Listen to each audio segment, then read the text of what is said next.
On the Radio is brought to you by Zurich Insurance, the perfect place to catch up with all things Melbourne. If you enjoy this content and want more inside access from the team, make sure you visit the club website. I reckon Simon Goodwin, the coach, joins us. Welcome, Goody. Yeah, morning, Gaz, Tim. Good to be on. Where do we find you? Sydney treated the Demons pretty well. You had 2 good results there. You might have wanted to stay there. I think you're up on the coast now, yeah? Yeah, it was. It was terrific. In Manly for a couple of weeks, and it did treat us well, New South Wales. So we've just arrived in Maroochydore, so we'll be up here for a little while. We're not sure how long yet, but so we'll just set up home here and really dive into it. It doesn't seem to have been the huge impost for you guys. You've taken a really positive approach to it, just reading all the stuff that and the things you've been talking about that seems to have worked, getting the group together and taking them away.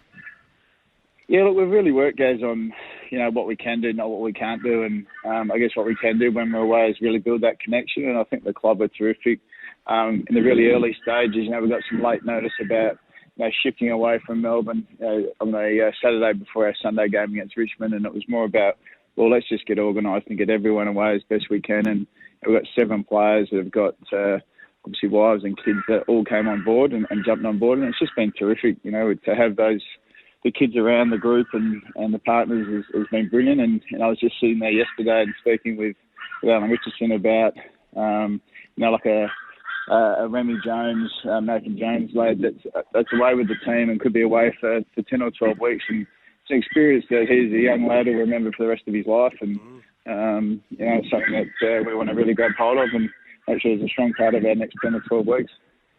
Hey, Goody, when you lose, the spotlight comes on, and you experienced that a few weeks ago. Was the general criticism about your team, was it justified, did you think?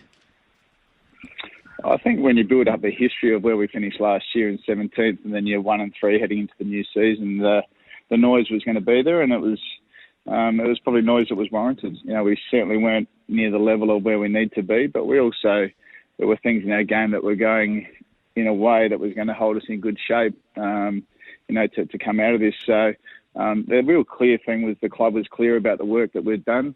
They were really calm about where we sat, and I think what we're starting to see is get some reward for the work we've done now. That's only weeks post that, and we've had a couple of wins, and we've still got plenty to do. Was it confidence, team alignment, disruption to schedule, game style, personnel? What did you think the number one thing that you needed to fix and you have or appeared to have over the last 2 weeks? Yeah, I think what we sort of set out at the end of last year was how we're going to make sure, one, we've got a healthy squad to pick from. They were fit and they were able to perform to the level that we need, and we've been able to tick that box through Darren Burgess's program, and we are healthy.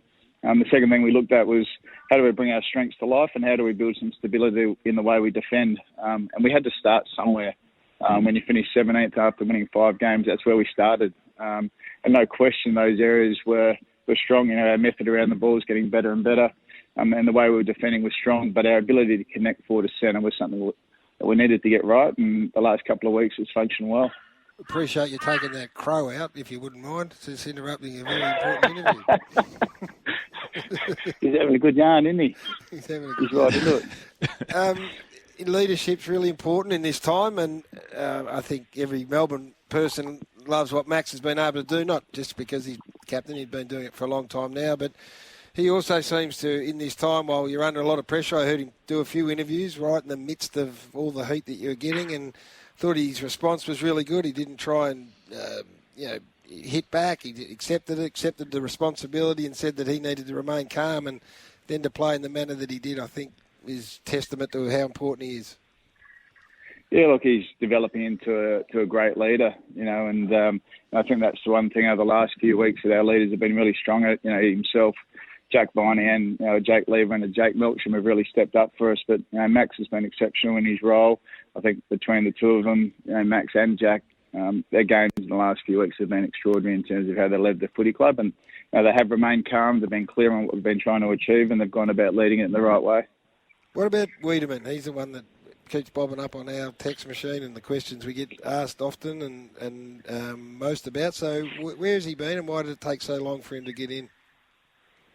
Yeah, look, Sam's, form probably just wasn't to the level through the games that we'd played and the trial games, and more as a forward. And he's gone away and worked really hard on his game, and he's starting to get the rewards for that work that he's put in. And I think forward to centre, we've still really worked on as a coaching group what our best structure looks like. We have got some young developing key forwards that we need to get game time in, but we've also got some mediums that are quite strong early. So it's finding that right mix. What I have been pleased in, you saw on the weekend was Sam's ability and Jacko's ability to compete early and bring the ball to ground. And that was something that's been a big lift in our game. And full credit to the work Sam's done. Hey, Luke, Goody, Luke Jackson is a really interesting talent. What position is athletic? Maybe not going to be the number one ruckman ever, but you can't rule that out either. What position do you think he'll settle into? I think the position that we had him in on the weekend, his ability to play forward but also come in and support Max in the run, is just a unique player. He's very mobile for his size. He follows up at ground level in contest areas, so he's got that unique ability at role. So we're really open-minded to where Luke will develop into, but first and foremost, we've got to make sure his skill set's on show, whether that's forward or in the ruck.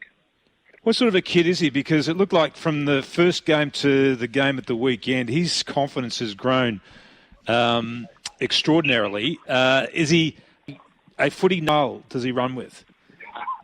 He's a very laid-back kid. There's no doubt about that. I don't think he's going to win many academics.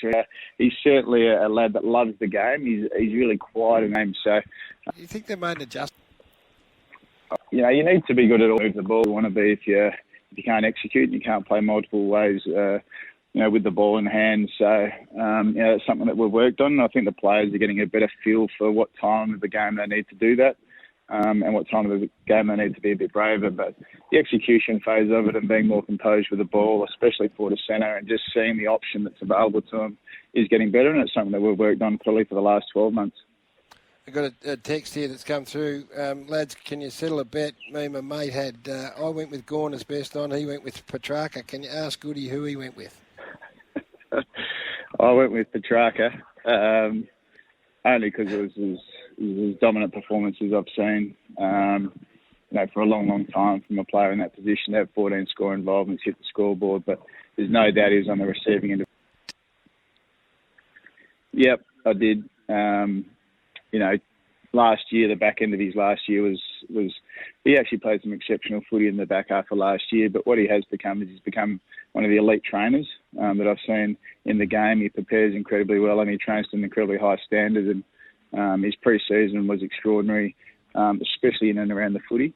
And we've seen that for a while now. But what you're seeing is it come out game day more and more. And he's just an incredible player that's going to keep getting better and better. Will Tom McDonald be right to play this week, Goody? Yeah, he will. I think from more reports, his eyes coming along, and he did a session on Sunday in Sydney. Obviously non-contact, but he'll train fully on Thursday and be available for selection. Is he an automatic? I think we're still finding what our best mix is, and we'll continue to look at how we function. There's no doubt Sam and Luke provided that for us, but Tom's an experienced player and has done that for us as well. So we'll have a look at that on Thursday and work out what's going to best suit us. But I think he's no different than any other player. We'll pick the team that's in form and play in their role. And Brisbane come at a good time, I reckon. You got some confidence back. You've made a mess of the Hawks. The Gold Coast was a bit more of a struggle, but this is some quality opposition at Metricon on Sunday. Yeah, it sure is. They're a great footy team and they play the game the right way. They're really tough around the footy, and they lock their ball in their half, and they've got some real tools that we've got to deal with forward to centre. So, we're looking forward to that challenge, and that's one we're ready for, and we can't wait. Hey, Goody, just one final quick one from me. There are a lot of former Melbourne players that have a crack at the club when things aren't going well. Is there one in particular that you listen to more than others? Well, Gaz, for sure. He's a passionate man, Gaz. He's a smart fella, but I will give Gaz credit. He does. He has a great heart for the footy club, and he supports us. And he's someone that I do listen to, and certainly value his opinion. Good on you, Goody. Good luck. I hope you got the penthouse sorted out up there. Are you at the same place as the Melbourne Storm? Yeah, we are. We're here with the Kangaroos and the Melbourne Storm at the moment, and it's a good setup up here. We'll settle in. We do our pre-season camps up here at Maroochydore and stay in the same place. So it does feel a little bit like home for us, and we're going to make sure it does for the next 8 or 10 weeks. Great to catch up. Good luck on the weekend. Yeah, thanks, guys. Thanks for having me.